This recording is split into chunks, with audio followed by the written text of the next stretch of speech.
Hello everyone, आज हम बात करेंगे इंडियन स्टैंडर्ड 2190 2024 एडिशन की, जो अक्टूबर 2024 में पब्लिश हुआ था और जिसको ऑलमोस्ट अब एक साल से ज़्यादा हो गया है। और ये जो IS 2190 2024 है, ये रीअफर्म 2020 का अपडेटेड वर्जन है।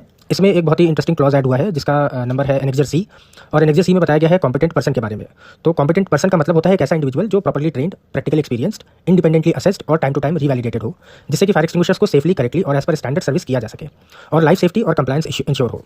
एक्चुअली डिफरेंस समझना पड़ेगा कि कॉम्पिटेंट पर्सन कौन है और जो हमारे सर्विस प्रोवाइडर्स हैं, हमारे जो फायर ऑफिसर्स हैं, फायर मैनेजर्स हैं, जो कोई भी फायर एक्सटिंग्विशर्स के साथ डील कर रहा है, तो हमको ये डिफरेंस समझना पड़ेगा कि कॉम्पिटेंट पर्सन कहते किसे हैं।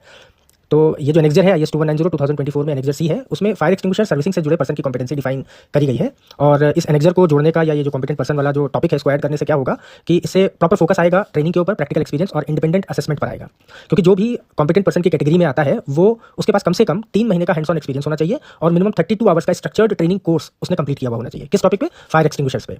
मतलब अगर आप किसी बहुत ही फ्रेशर फायर के पर्सनल से भी बात करेंगे, तो वो फायर एक्सटिंग्विशर में अपने आप को कॉम्पिटेंट दिखाएगा कि उसको फायर एक्सटिंग्विशर्स के बारे में सब कुछ पता है। तो फायर एक्सटिंग्विशर की एनाटॉमी पता होना ये एक इंपॉर्टेंट पार्ट है, बट इससे भी ज़्यादा इंपॉर्टेंट है फायर एक्सटिंग्विशर की सर्विसिंग, यानी कि उसके मेंटेनेंस के बारे में, उसके हाइड्रोस्टैटिक प्रूफ प्रेशर टेस्ट, जिसको हम HPT कहते हैं, और जिसको हम लास्ट रीअफर्म 2020 तक के एडिशन में हम उसको हाइड्रोलिक प्रेशर टेस्ट कहते थे, जिसका नाम भी 2024 के एडिशन में बदल दिया गया है, जिसका नाम कर दिया गया है हाइड्रोस्टैटिक प्रूफ प्रेशर टेस्ट।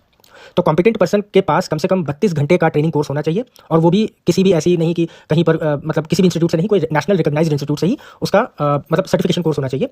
और हर 5 साल में उसको कम से कम 4 घंटे का रिफ्रेशर ट्रेनिंग कोर्स का सर्टिफिकेट उसके पास होना चाहिए। और ये जो 32 घंटे की ट्रेनिंग है, ये कोई भी मतलब ट्रेनिंग एजेंसी, कोई भी कंसल्टेंसी के थ्रू या किसी भी सर्टिफाइड एजेंसी के थ्रू वो अपना सर्टिफिकेशन ले सकता है, तभी वो फायर एक्सटिंग्विशर की मेंटेनेंस के लिए कॉम्पिटेंट माना जाएगा। Thank you.